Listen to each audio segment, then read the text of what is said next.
Rick, welcome to the show. Thanks. I'm glad to be here. I can say live from New York City. You in Manhattan? Yep. Going to ballet, walking around town, seeing fall time there. That's one of my favorite times in New York City. I miss it.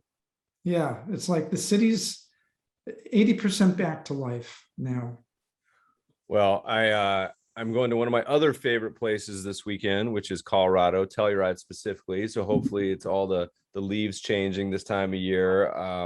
So for listeners recording this at the very end of September, it all seems calm and copacetic in the world, right? Let's talk about your favorite topic. Rick, you probably have one of the more absurd resumes and curriculum vitaes over the years with some of your stops. I mean, I have to look at it. I mean, Bridgewater, More Capital, Solomon, Morgan Stanley, Front Point, on and on and on. University of Cal. So you've seen a lot. Yeah. You've seen a lot of different setups and a lot of different markets. You've written a few books on this topic. I love them. Talk to me a little bit about how you think about risk in general, as to lay a little bit of concrete foundation, and then we'll start to get into all sorts of weird topics. The first thing is risk is the other side of the coin from opportunity. So anybody who's looking at opportunities in the market, anybody that is focused on alpha, if they're not looking at risk in the same context, they're kind of missing half of the equation. But at the same time, risk is fairly complex. It's not, you can't boil it down to a number, and you can't look at it based on what you've observed historically. It's something that's kind of a dynamic, just like the markets are dynamic. And so you need to know what's going on in the market today. What are the things that you're worried about? And if one of the things you're worried about occurs, how does that interact with the vulnerabilities of the market to create potential problems? So I guess the one way to put it is, it's not a simple topic. It's not one-dimensional. Otherwise, it wouldn't be very interesting to be in the area. Talk to me a little bit about markets and how you think about, is there something that makes them particularly prone to crisis? Yeah. So I think when I try to understand the vulnerability of the market, and any risk is really a combination of two things. It's some event that occurs, which people think of scenarios, but it's also how vulnerable is the market to that event. So starting point is how vulnerable is the market? And I look at three things as a start for that: leverage, liquidity, and concentration. So if you want to look at the market today and ask the question, is it more or less risky than it's been, say, a year ago or whatever? Just ask the question, is it more leveraged? Is there less liquidity? Is it more concentrated? Has that been a general trend? Is that something you look at kind of like just like a short-term sort of situation? Is it more of like a long-term buildup? So I'm thinking about some of these types of ways of thinking of that. And sometimes it feels like these things can go on for a really long time before it reaches sort of a terminus event. How do you wrap your head around sort of that challenge? Well, that's one of the things about being in risk management. You're wrong a lot more than you're right, because you can have a market that's set up for problems, but that doesn't mean the problems occur. I was worried before 2008 about the level of leverage and some of the innovations that were out there, collateralized debt obligations, and things went along for quite a while before they became realized. So you can be, concerned about something, and the markets can be vulnerable, but things can still go on for a long time. And so I don't like to talk about the markets being in a bubble or the markets set up to crash. I'd rather just say the markets are vulnerable right now, and I can explain why they're vulnerable. And that doesn't mean that, you should sell everything and walk, into bonds tomorrow. Yeah. Bonds are an interesting topic we can get into in a little bit too, because I feel like that that's a head scratcher for a lot of people on how to think about bonds in general. You talk about the the four horsemen of the econopocalypse. Yeah. So it's a big word for me this early in the morning. I haven't had enough coffee. And you talk about sort of the four dominant influences at play. You want to touch on some of those ideas there? Yeah, so this is, I wrote a book with Princeton University Press a few years ago called The End of Theory. And it was a pretty, there's a lot of chutzpah in that title. I'm surprised they let me get away with it. But basically, the idea is that if you want to look at markets, especially markets during times of dislocation or times of high crisis, economics and the standard methods that you learn in finance don't do the trick. Mathematical models don't do the trick. Looking at history doesn't do it. And there's a number of reasons why this is the case. And these are the four horsemen instead of the four horsemen of the apocalypse. I call them four horsemen of the econopocalypse. But the key component for all of them is that if you have a market that's complex, it moves along in a way that is difficult to set down in a set of equations. It becomes a narrative, and you have to sort of, it's like a story that's unfolding, and it's got its twists and its turns, certain surprise endings. And if you try to encapsulate that either by just saying, well, I'm going to look at the last couple of years and whatever happened then probably is a good guide to the future. If you try to put it down into a bunch of equations or an econometric model, you're going to miss the point. Because when one thing happens, it feeds into the other.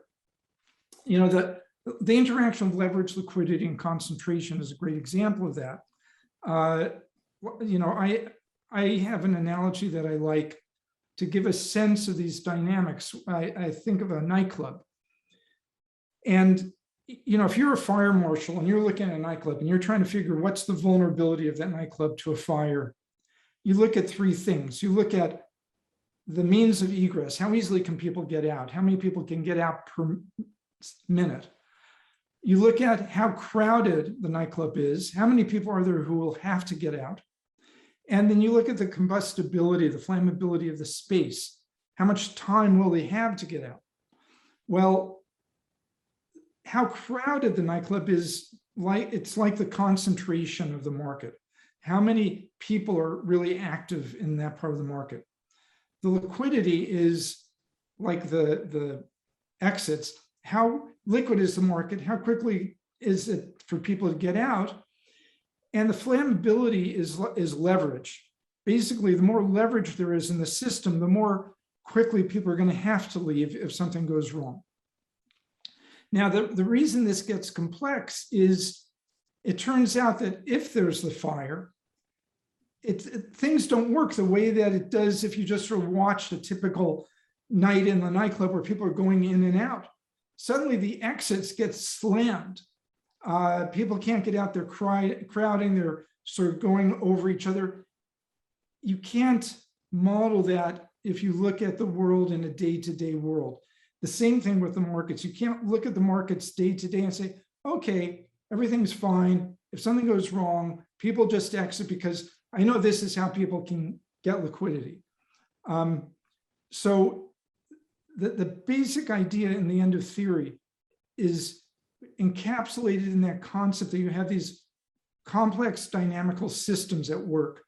And what you see day by day does not give you a really good handle on the sort of risks that you really care about, which is the risk if things really go bad. Yeah. And so, as we think about it, I think the first answer is just don't go to the nightclub, or watch movies at home.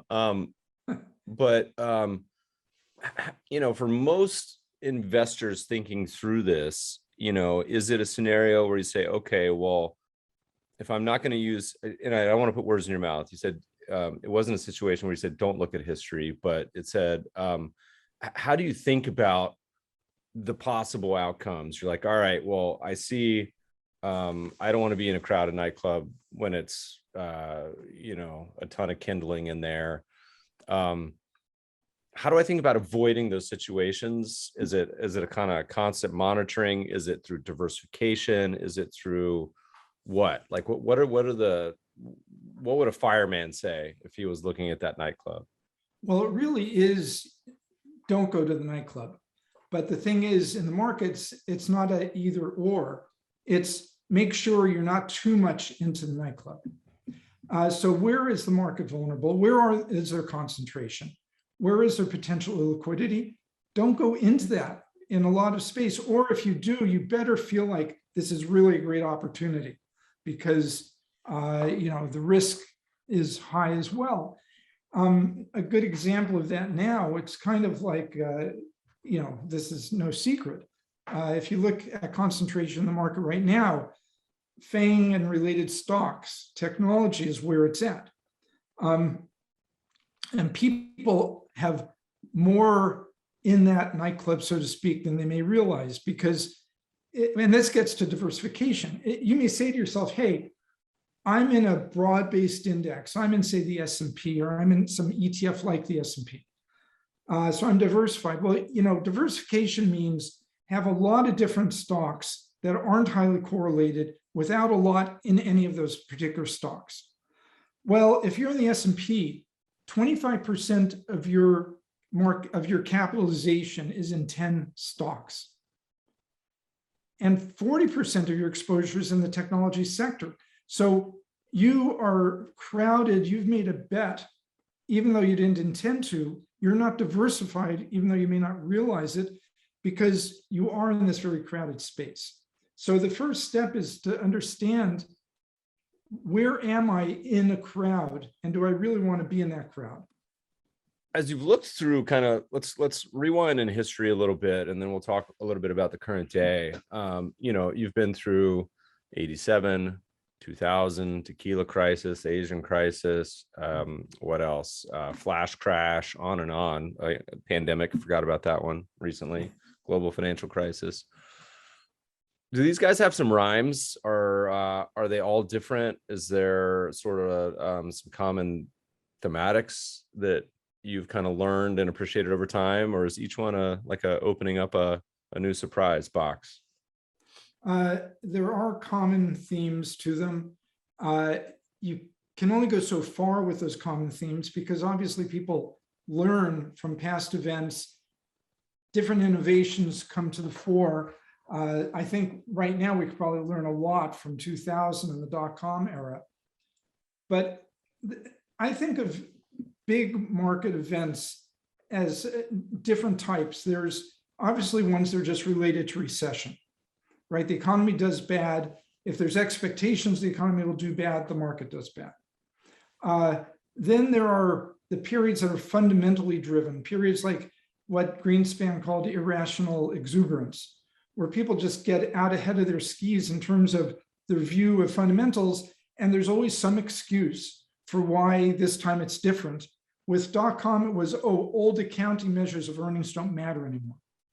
Right now, the argument for high PEs is, low interest rates mean that you don't discount forward earnings as much, whatever. But that's kind of the fundamental component, and people finally wake up. And then there's what I would call the market-driven events. And really, 2000 had a bit of that. One of my favorite examples, even though it didn't hit the broad market, is LTCM in 2008, where it's not so much the fundamentals that are the trigger, it's high leverage, it's the market technicals that are the trigger. Something happens and people have to sell. And when they sell, market prices drop. And when market prices drop, more people have to sell. 1987 is a great example of that. In one day, the market dropped. The S&P dropped over 20% because people were selling. And then because they were selling, the market dropped, and you got this incredible cascade. So there are certain themes or certain types of events you can look back at. And I am not a fan of overweighting what's happened over the last couple of years as a basis for looking at risk. But I do believe that you can look over the large span, even going back to like post-World War II. Look at all the situations where we've had major downturns and use those to kind of inform the way the market works and the odds that, we'll have things looking forward, which, by the way, if you're a long-term investor, that's, I think, the most important thing to look at. Yeah. Well, you always see the disconnect, certainly, and this is partially why it plays out probably the way it does between what people say their intended horizon is. Almost everyone says they're a long-term, investor. Then you look at the time frame in which they analyze positions and make changes. I did a poll on Twitter the other day. I was trying to think of this concept of being wrong and what does it mean to be wrong. And so I said, how long are you willing to, quote, be wrong on investment? And I said, wrong means, in this case, underperformance versus a benchmark or your expectations. Nothing has otherwise changed. So the manager didn't die. There wasn't a major structural shift or government regulation, aliens or whatever. And you'll probably understand where this is going. 20% said they would give it a year. And then 52% said up to 5 years. And then the remaining, 10, 20% said longer than 5 years, 5 to 10 over 10. And despite saying they have a long-term time horizon, right? The concept of the two don't align. And so that's also the fact that we're human, probably line up to see so much of the crazy behavior and bad behavior and emotional behavior kind of over and over again. As you talked about the nightclub, I learned a new word this past couple of weeks, which was murmuration, which is the starlings, right? The birds moving. And that's kind of the analogy I love to make, is that like the history gives you some idea of what's happened in the past, but things are always a little bit different in the way they move. But looking back, I mean, you talk about, 1980s story of silver with the Hunt brothers. As we look at today, what does the world look like today to you? Any rhymes, particular risks? Does everything look warm and fuzzy? Yeah, I would say that anytime things are moving along really swimmingly, risk is building under the covers. And we're seeing it happen. Leverage is very high right now by a number of measures. Margin debt less free cash balances is at an all-time high. The percent of household wealth in equities is at an all-time high. You may not think of that in the same way in terms of leverage, but basically people are kind of out above their normal risk tolerance. You see this high concentration, as I mentioned before, if you look at the size of the largest stocks or the technology sector. So it's a time that even though volatility does not seem particularly high and things are doing nothing but going up, there's a basic vulnerability in the market if something goes wrong. And I look at, so then you have to ask what could go wrong. And that's where you get into scenarios. The three that I think about, and I think most anybody thinks about right now, and it's not like you have to, it's not like there's a million of them out there. One is inflation. Another one is the possibility of, I'll call it a tech bubble, basically that we get a hard landing because technology is at such an extreme by various measures, or FANG stocks, however you want to look at it. And the third is some type of a macro event. It could just be tapering, or it could be a COVID resurgence leading to recession. So marry those types of possible events with the situation in the market. And that's where I would focus risk, because what really matters for most individuals, to your point, if something goes bad for 6 months or a year, fine. If you're a hedge fund manager, that's a problem. But if you're an individual, you're looking out to retirement, even you're 10, 20 years out, you can live with it. But if you have a 2000 recur, that's a problem. It took us 13 years from 2000 to get back to where we were at the peak. So if you have a time frame of 10 or 20 years, that type of an event really matters to you. And it's even worse than it seems, because the market dropped. It finally got back to where it was in 2000, but that's 13 years that you didn't have positive returns. And if you expect, and it's a reasonable expectation based on long history, that equities will return like on average 7% a year, you actually were down 50% from where you should have been, so to speak, if things were normal. So when you look at these sorts of events, it can matter to you for a period longer than the event occurs. So, Yeah. So those are the three that I really focus on. We have a pinned Twitter thread that gives a nod to my Southern mom and grandma, where it's called "What Incarnation," and it's just a bunch of charts demonstrating some of the weirdness going on, particularly in U.S. market cap weighted stocks, but a lot of the co-inherited sort of indicators. And it's interesting because if you look at things like valuations, if you look at things like sentiment, if you look at things like the percent equity allocation, which you referred to, which is, I think, at all-time highs in the US, which on one hand for me is great. Like Americans are finally all starting to own stocks, but on the other hand has like an amazing negative correlation with future returns. But all three of those in particular have a huge overlap and correlation. They look like the same chart. So sentiment, valuation, percent in equities. And the reason being is because on aggregate, people just own more stocks. The more they go up and they go down, they own less and they own more. But the problem is that's backwards probably of what it should be, right?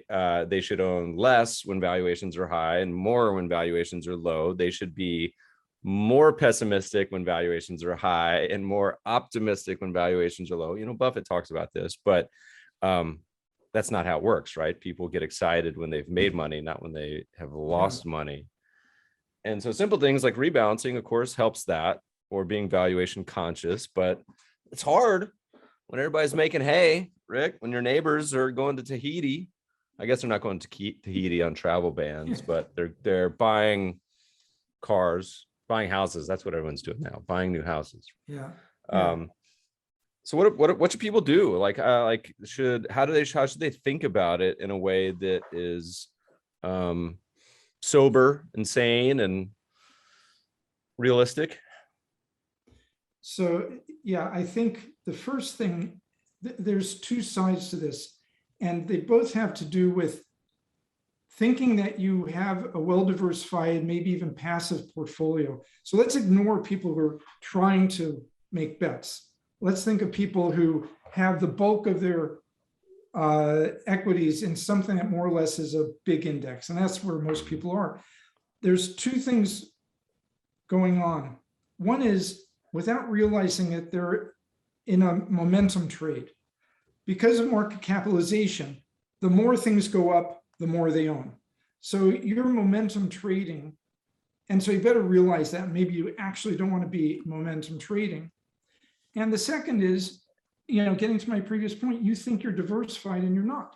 You're making, because of that momentum trading, you are making an outsized bet in certain sectors, in this case in technology. So I think the first thing to do, as you mentioned early on, is know that you have that style implicitly, even though you think you're passive. Know that you have that bet implicitly, even though you think you're broadly diversified. And the first thing I would do, I wouldn't even get to, do you have too much exposure? Because that's kind of risk 101 is, do you now have, because of the run up in equities, more equity exposure than your risk tolerance really would normally say?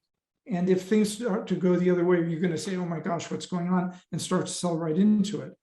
But the other is to move away from these characteristics that are embedded in most indices because they're cap weighted, and move more towards a well-diversified portfolio, which would imply some notion of equal weighting.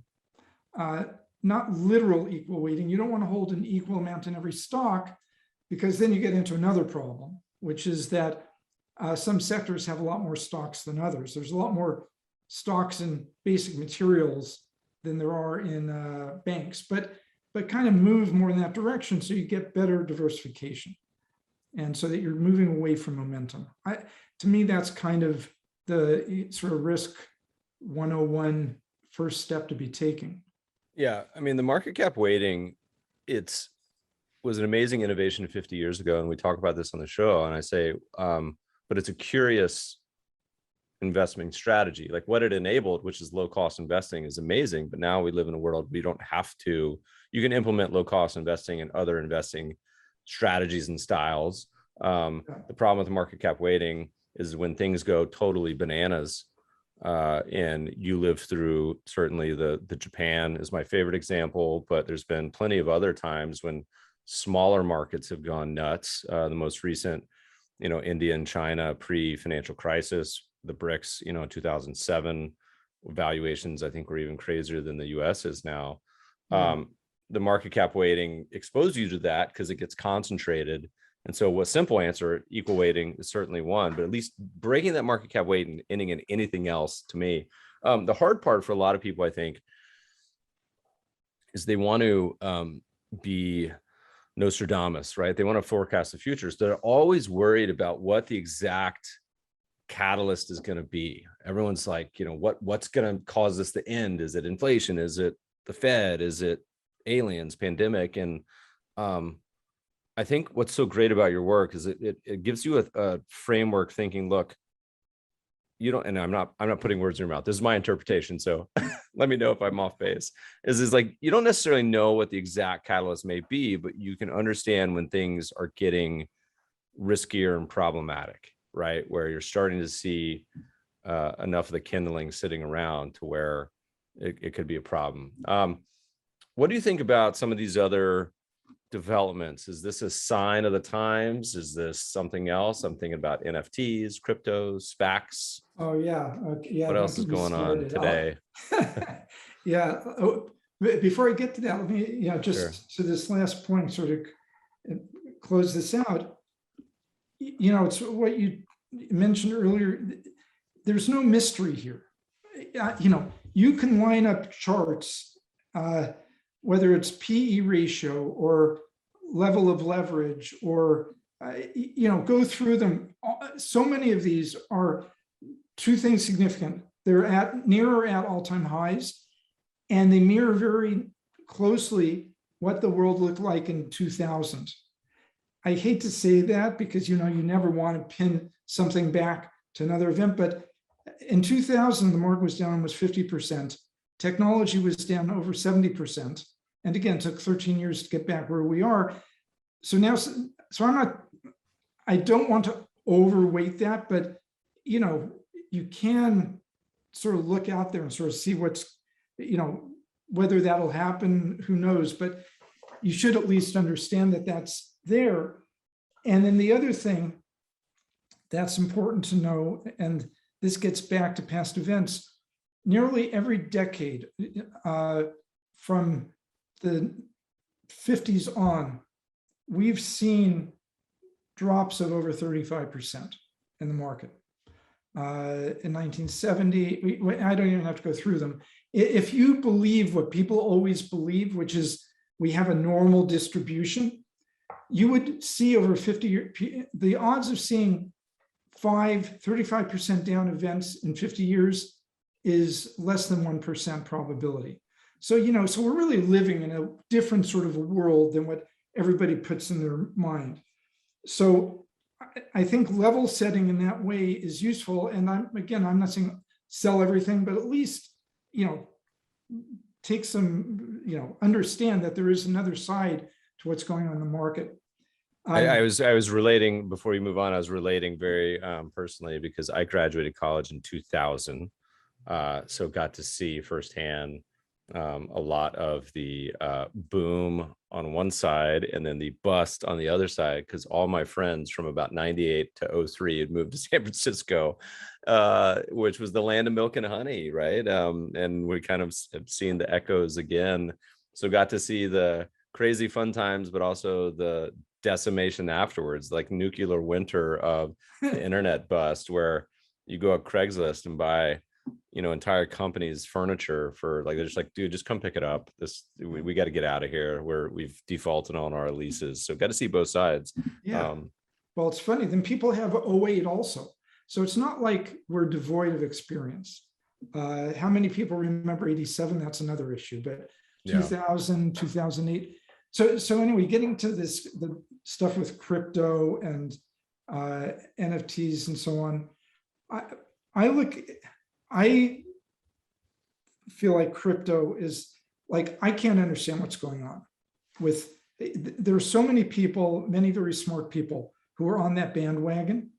And my argument has been for quite a while, and now we're seeing some evidence for it being a reality, that no government is going to cede its monetary authority.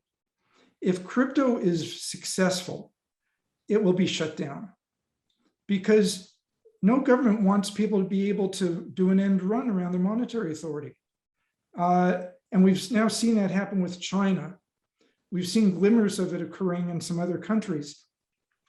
And it may be that we see digital currency or digital versions of currency. We know a number of countries, including China, are looking at that, but that's a different thing. For a country to take its currency and put it into a readily usable form, namely digital, is not the same thing as cryptocurrencies. So the other problem with cryptocurrencies is, what's the value of a cryptocurrency? Should it be $500 for, think of Bitcoin, should it be 5,000, 50,000, 500,000? I don't know. There's no basis. So or 5 million, you never know. 5 million, yeah. So this is sort of a tangent. But I think that when you look at crypto, when you look at NFTs, when you look at SPACs, which now have sort of run their course to some extent, you're seeing innovations that may not be at the core of damaging the markets, the way that, say, collateralized debt obligations and so on were before '08, but they're kind of canaries in the coal mine. That people can get so wild about things that, in my mind, if you sit back and think a little bit, you'd sort of say, okay, well, whatever, I'm not going to go whole hog into this, is sort of a measure of euphoria and a measure of people kind of putting a certain set of reason to the side. Yeah. So what, before I want to hear about your new awesome startup in a second, but what's like an investor to do? You've consulted to some of the biggest well-funded institutions in the world. You've been at various funds. Our traditional sort of wheelhouse listener is a financial advisor, independent, registered investment advisor. We have institutions, and we also have a lot of individuals. What are the general takeaways from sort of number of decades in the markets as we think about putting this all together with the portfolio, but also where we are today? So I think that in terms of the mindset and looking at risk, a simple starting point is to recognize that risk is not a number. Risk is not looking at the past and pushing it forward, that it's basically a dynamic narrative. And so if you're an advisor and you're talking with your client, it's a source of discussion. It's not just saying, oh, risk is whatever. It's a living sort of a thing. And if you're looking at scenarios and things to worry about, there's a story to think about. There's specific parts of the market that will matter. So for example, with inflation, it's not just, oh, if there's inflation, maybe the market will drop. You know that certain risk factors will matter more than others. If there's inflation, smaller companies will be hurt more because they can't adjust their costs as readily. Companies that have to borrow short term will be hurt because rates will go up and so on. So I think a starting point is to look at risk more as a narrative, to understand, the right way to do it. And just to give you an example of that, getting to all the places where I've worked, when we were concerned about some risk, and it didn't have to be like a cataclysmic thing, but we're thinking about something. We'd get together in a room around a table, much like an advisor might with a client, and we basically would talk through stories and scenarios and how one thing might happen and how it could lead to something else, and what does that mean for our positions. But the big difference that I would add to that for an advisor is it's more than positions. So an individual working with an advisor has two characteristics that make the standard approach of risk management that I've used through my career wrong or incomplete. One is their time frame is not the same time frame as a bank or a hedge fund or an asset manager. They can bypass a lot of the risks.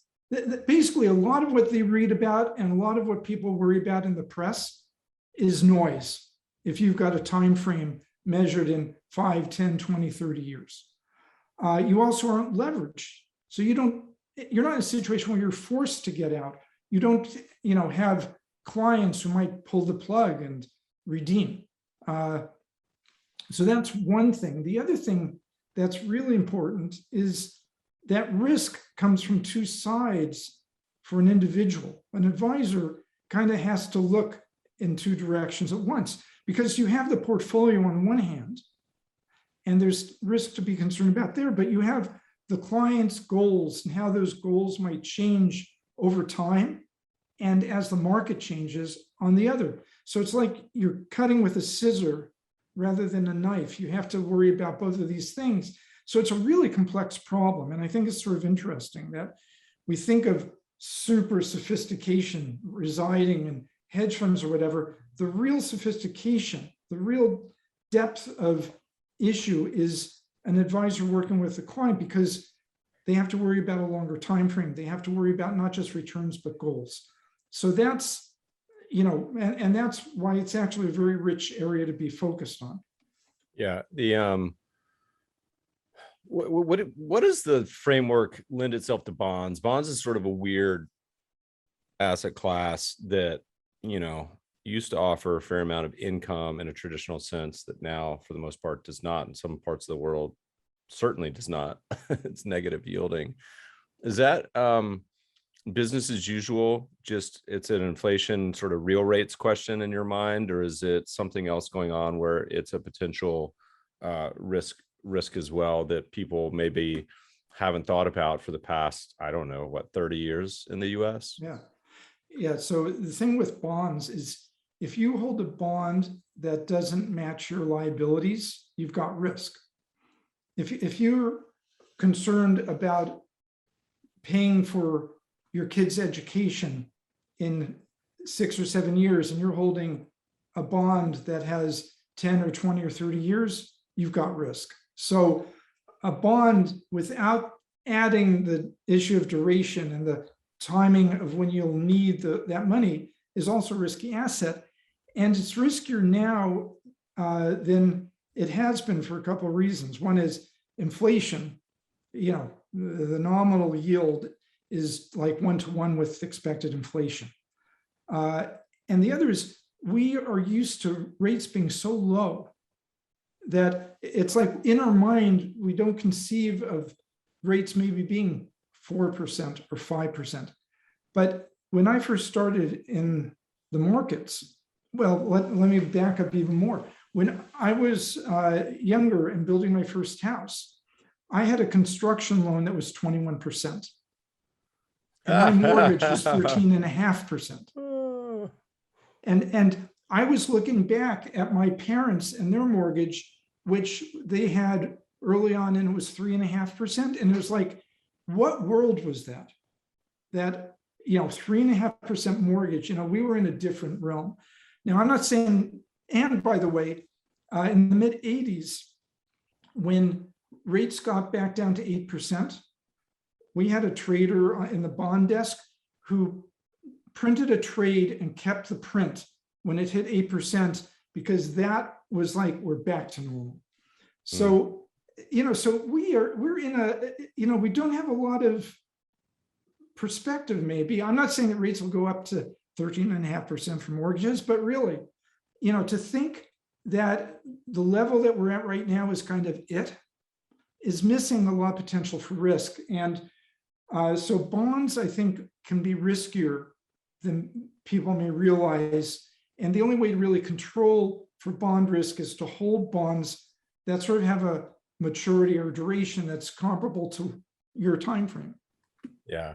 To put it into perspective, I was again querying the users' Twitter followers on a poll, and my thought process and article I wrote was that, bonds on a real basis are not risk-free. I mean, people see T-bills and low duration bonds as sort of a risk-free investment as their quote safe money. And my point was, after inflation, there's been periods, certainly not really that much in the past 40 years, but prior to that, where that was a money losing asset. And I said, what do you think bonds' largest drawdown was in history? And almost everyone said like less than 5%. And it's, up north of, I think, 50. And so yeah, it's a different asset, right? It's like a slow decay, usually because of inflation, versus stocks, which tend to fall off a cliff at times, versus bonds, which tend to be more of a erosion of wealth. See, that's kind of an important point, that the risk profile for bonds is closer to the goal profile of individuals than is the risk profile for stocks. Yeah. They still are lower risk than equities, but if you hold them to maturity, sure enough, you get your principal back. Yeah. But if you are in a position where you may have to sell it between now and then, you might be, selling it for less than what you paid. Let's roll into fabric, unless there's some other topics that we skated over. Anything else that we missed that you wanted to hit before we chat a little bit about your new venture? No, I think we can go there. I think a lot of what I talked about is sort of encapsulated in either why I started fabric or the characteristics I'm trying to deal with there. Yeah, well, let's hear it. Let's hear the origin story. You said, despite the various stops you made in your career, you said, I'm not done yet. I got a entrepreneur startup in me at this point. Let's hear about it. I met some of your co-founders, Boulder based. Tell me the origin story. Yeah. So our headquarters is in Boulder, Colorado, which is like one of the most livable cities in the country right now. But as we mentioned, I'm sitting on the Upper West Side of Manhattan. That's a good barbell approach. That is a good risk manager approach. Is you have some city life, some country diversification as well. It's a smart way to go about it. That's right. Yeah. Finally, I'll be able to take advantage of that. Yeah. So I got to fabric, again, I've been in charge of risk management at banks, hedge funds, working at the Treasury, and then at University of California pension endowment. And the basic pivot for what I've done started when I was working at Treasury after the financial crisis, because it's clear that the people who were hurt by the financial crisis, the place where risk management was missing and was most necessary was with individuals. And so I went to a quasi individual focused role by being at University of California, because a pension fund is asset owners. A pension fund represents individuals in much the same way that an advisor represents individuals, although, larger scale. And then while I was there, through Govinda Quish, who's the CEO of Fabric, we realized that the natural move to take would be to take some of the work that we did for University of California for the pension world and bring it to advisors, where there's much more of a close relationship to the issues that individuals have.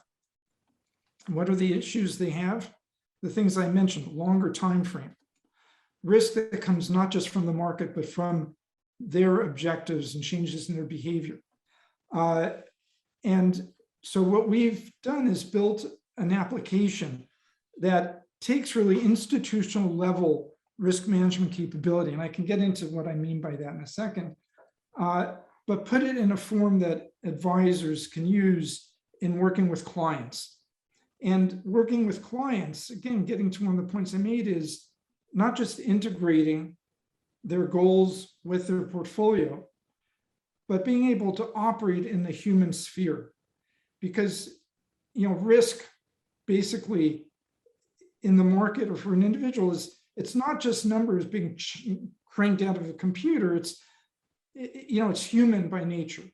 And that's one of the points actually we didn't touch on very much, but in my mind, the human component, it's human plus machine. That's where you have to look at risk. And so you can take the risk approach that we have and the application we have and put it in a context that's easy to use, that can be used for a narrative, for interaction with a client. So the key thing is what it means to have it be institutional level is it, first of all, doesn't just look at history and assume, okay, that's what's going to happen in the future. It doesn't just look at some scenario and say, oh, if this happens, the market will be down 20%. There's a lot more going on with those things. But another thing that we do is we use a factor-based approach to look at risk, which is kind of the standard approach that's used now for any sort of institutions. And we have a partnership with a firm called MSCI, which is not only the grandfather of using factors, but it's the standard approach now. And so you can look at a client's portfolio not only in terms of what are its assets and how those assets interact to create the risk, but what are the factors? Things like you can have sector factor exposure like technology. You can have country factor exposure like exposure to China, but not just a China stock, but China through the supply chain effects on other stocks that you have. You can have a factor approach to value versus growth.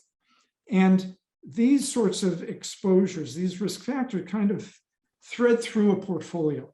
And so you can have a portfolio with hundreds of stocks, but ultimately it might be 5 to 10 factors that really govern what's driving the risk of those stocks. And you can intelligently talk about those, whereas it's hard to intelligently talk about, this whole portfolio. So that's kind of the basis of what we're trying to do. Take a lot of these characteristics of what really matter for risk management, put them in a human framework and in an application that really you can just use. I mean, it's not like it's rocket science.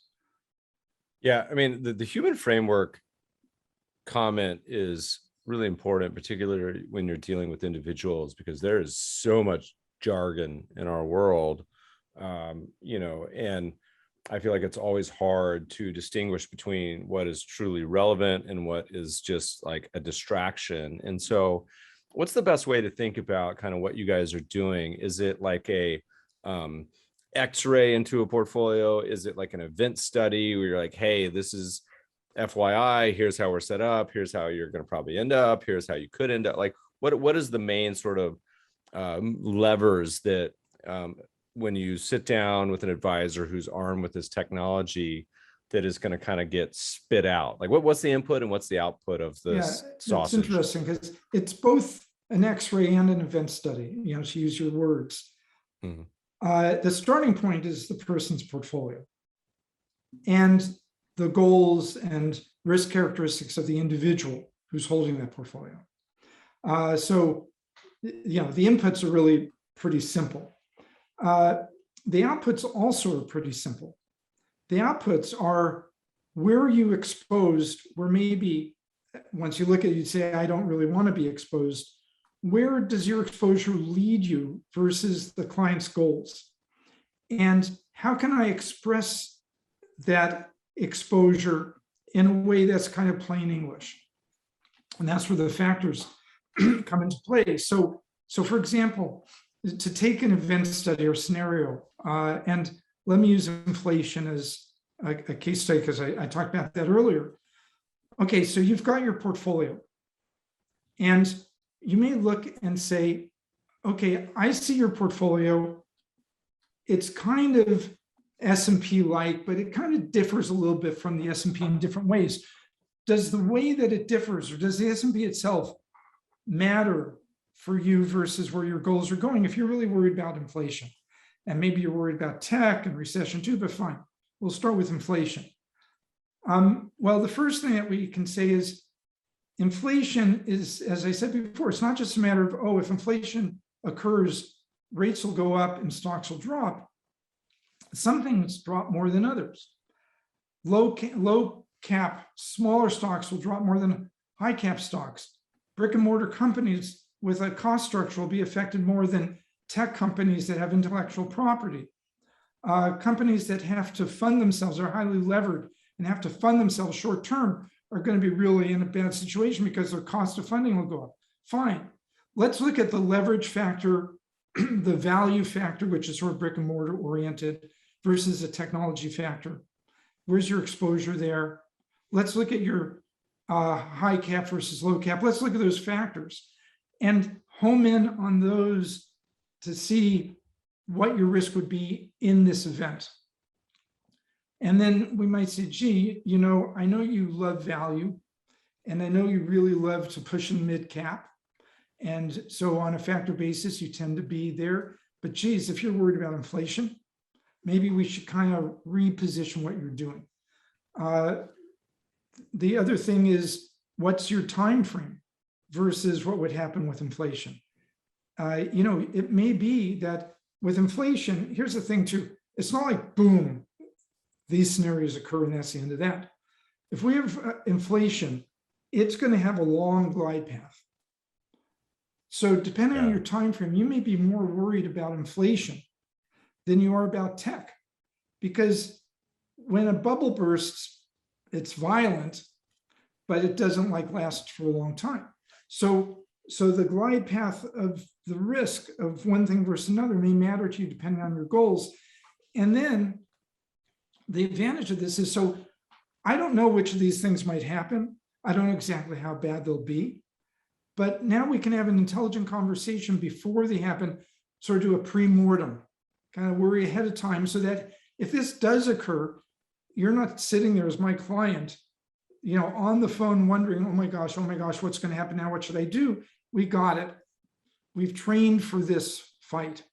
We know how it'll hopefully go. We can monitor it and see if it deviates from what we thought, and you know, save a lot of consternation for you as a client, and save a lot of time for me as an advisor having to kind of walk you through it. That's maybe that's more detail than you want to get to, but that's no, I mean, it's I love digging in. I mean, it's interesting because, you know, setting the expectations and sort of laying the groundwork for when the bad times will happen and expectations is like the classic value add behaviorally of a financial advisor, and is also historically like one of the biggest challenges, because people, when the bad times hit, it's particularly unsettling if you weren't expecting it, or you had expectations that largely deviate from the outcome. And that applies to everything in life, not just, you know, certainly investments, but if anyone watched White Lotus, the difference between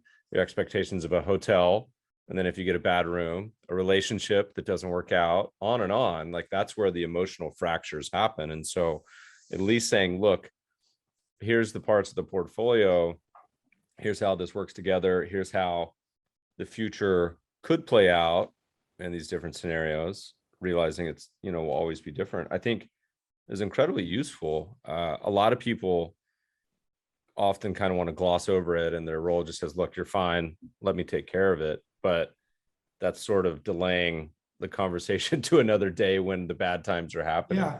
And it might be that you're not fine, but it's sort of like, look, you're not fine now, but we kind of knew that if this sort of thing happened, you wouldn't be fine, but we've sort of have talked about ways to deal with it beforehand. So yeah, to your point, you know, we have issues like this throughout our lives. Some of them, like with relationships, it's a tough one. Yeah. You know, you can't model it. But the nice thing about finance and investments and that part of our lives is we can sort of get some handle on what's going on. And it's, you know, an advisor at least can in that sphere give people some, you know, maybe not total peace of mind, but certainly some peace of mind. Yeah. How much do you expect this to be used by advisors that will actually result in advisor portfolio changes operationally, where like they didn't know? You like send this through the Fabric X-ray and software, and they're like, oh wait, crap, I didn't know this is how we're positioned. I imagine that'll be that like a pretty material use of the platform too. Yeah, I think it'll be, one thing is being pre-armed for what might happen and understanding how that could affect your goals. And then the next question is, okay, what can we do about that? So if you're worried about inflation, I know the direction we need to go. If you're worried about tech, geez, even without looking twice, you're really highly exposed to, and the factor approach would show that. We're just saying, hey, I'm in a ETF that looks like the S&P, we're good, right? But the thing is that, I wouldn't expect people to do major reshufflings of the portfolio, because by and large, advisors and individuals get it. I mean, they kind of know that nobody's totally crazy. I mean, maybe some people are, but people get it, that you do have to be diversified. And then you sort of make adjustments or biases around the edges. It's not like I'm really into China, I'm going to put 90% of my portfolio in China. You'll be sort of in a broad-based portfolio, and then you'll buy a China ETF. But the first thing to do is to realize, wait a minute, maybe I'm in China without even realizing it as things stand, because so much of the supply chain of the companies I hold comes from China. Okay, at least I know that. I wanted to bet on China. Hey, I've got to bet on China. If you want to bet on technology, hey, you already have that bet. So, you may want to move a bit around the edges. And here I can go back, like when I was at University of California, we have a $170 billion portfolio. But you take away zeros, and it's like, well, it's not quite actually like what you do as an individual, because we have private equity and stuff. But the point is, we start with a base case of a benchmark, and then we move away from that deliberately. And when we move away, it's plus or minus 2%, 3%, 5%. We don't go crazy, but we know the ways that we're adjusting. So I wouldn't expect when somebody takes our application, they're going to say, oh my gosh, where am I? I'm totally off the wall. But they might say, incrementally, we actually have this bet implied that we don't really want. We should adjust somewhat on the margin for that. Or it might be that incrementally, I know that you as an individual have a very strong sense or affinity towards whatever. So we'll incrementally move to that. Or believe it or not, you already are incrementally moved to that, because that risk factor is already implicit in a lot of your positions. So this is sort of a long answer, maybe to your question, but I think it can be valuable for rejiggering the portfolio, but I don't think people are going to just sort of sweep everything away and start from scratch. Yeah. What is the runway look like for you guys? Are you out in the market yet? Are you launching in 2021? What's the plans? Yeah, so the timing is really good, because we just now, like this week, are bringing our application to market. Wow, congrats. That's awesome. Yeah, so it's been developed for a while. We've been pre-selling it. If you go to our website, which is fabricrisk.com, so that's an easy one to remember. It's a very easy website. You go to fabricrisk.com, there's a button to push, put in your email, you get a demo. I mean, we can set up a time to show you a demo, and if you like it, you can get it. There's also, I have a little video there, but you won't care too much about the video, because if you're listening to this, you got it already. I just want to watch your little animation video. As I want to turn that into my screensaver. It's mesmerizing. Yeah, so that's kind of the fabric, right? Yeah. So when we first came up with the name, people are saying, what? Where's fabric? Like shirts. And we're saying, no, it's like the fabric of the market, like sort of the fabric of time and so on. And so we have this multicolored moving thing that sort of is supposed to evoke not so much a shirt, but kind of the fabric. It's like the murmuration of the starlings. Oh yeah, it looks a lot like it. All right, so target market is financial advisors. It would be fun at some point. Would love to run. We could almost do like a white paper or study running some of our allocations through y'all's system and come up with a output report and demonstrate to all the listeners all of Meb's weird intended and unintended portfolio bias that we have inputted into the strategies we run. Yeah, I know what it'll say. We've actually done that, obviously, for some people already, and it's interesting because, again, people may already realize it, but it'll be there that from a risk factor basis, there's some exposures that sort of weave their way through, to use fabric as an analogy, weave their way through the portfolio. But what's interesting is sometimes they say, yeah, I see that. And I kind of thought that would be there. So it can either be a big surprise or confirmation. Yeah. Rick, as you look back on your career, what has been the most memorable, you can answer this one either way, investment of yours, but also you could also just say memorable market or experience at any of these various funds and times. I mean, man, there's got to be a list of 20 you could talk about, but is there one that's seared into your brain more than anything? I think the ones that naturally are seared into your brain are the momentous ones. And I was at Bridgewater after the first part of 2008 crisis. Then I was at Treasury. And one of the things I thought was exciting there in both cases was working with younger people. And to me, younger is like 35 and under. But, and realizing you are in the middle of like a hopefully once in a lifetime event, and you're living it, to sear in your brain an experience that can help you, going on. So that's sort of an experience. It's hard to replicate.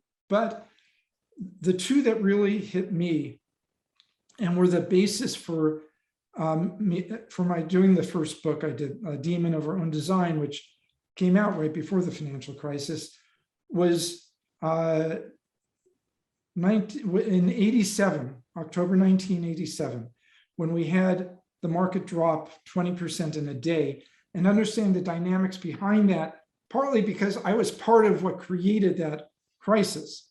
And you can go through the book, I have a whole chapter on it, but the short story is I was involved in what was called portfolio insurance. And that really got the ball rolling then. And then the other, which is just not a footnote now, is LTCM, Long-Term Capital Management, which was considered the most brilliant people in the world hedge fund, run by these guys, and it blew up spectacularly in 1998. And the reason that was so valuable is, first of all, it showed the nature of hubris in the markets that you don't ever really have it figured out. And it showed the interactive dynamics, getting back to the four horsemen of the econopolis in my book, The End of Theory, that the hubris that people had led them to take actions where those very actions were their literal downfall, because they took such positions because they're sure the markets would react in a particular way, but their actions led to the market not reacting in that way, and led to the cascade that resulted in their failure. So to me, a lot of the lessons I have for how I look at the market and manage risk today really come from those two experiences. Yeah. I feel like one of the weirder beliefs we have today, you referenced one earlier that we've talked a lot about on the show, which is people justifying equity prices in the US due to low interest rates.